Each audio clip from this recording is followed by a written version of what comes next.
बिस्मिल्लाहिर्रहमानिर्रहीम। मोहतरम नाज़रीन, अस्सलाम वालेकुम वरहमतुल्लाहि वबरकातुहू। नाज़रीन, आपका खादिम, आपको मुआलिज हकीम हाफिज़ कफ़ायतुल्लाह हाज़िर है नुस्ख़ा लेकर। ये नुस्ख़ा है मैदे के अल्सर के लिए।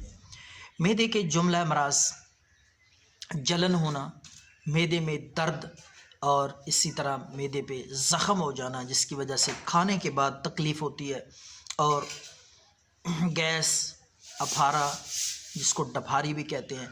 तो इंशाअल्लाह ये सारे अमराज़ इस एक नुस्खे से मुकम्मल तौर पर ठीक हो जाएंगे। सादा सी देसी बेज़र चीज़ें हैं। तो नाज़रीन, आपने रेवन खताई, रेवन चीनी आपने लेना है, रेवन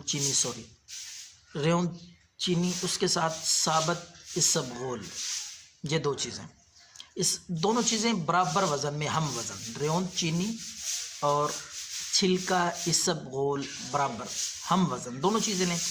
उसके बाद इनको पीस लें बराबर ताकि यकजान हो जाए, सफ़ूफ बन जाए।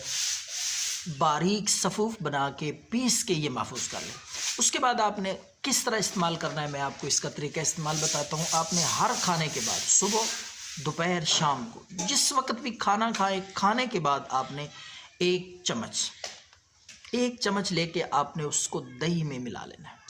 दही खट्टा ना हो, उसमें मिक्स करके पी लें। अगर दही आपको पसंद नहीं है या अवेलेबल नहीं है तो आप पानी के साथ भी इसको इस्तेमाल कर सकते हैं, लेकिन इसके साथ परहेज़ इसकी मैं बता दूं जो बहुत ज़रूरी है।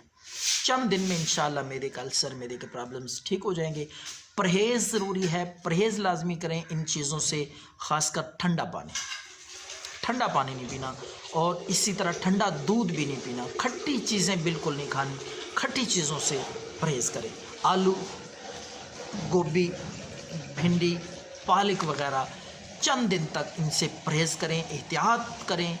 क्यों? इसलिए कि कहते हैं कि परहेज़ इलाज से बेहतर है।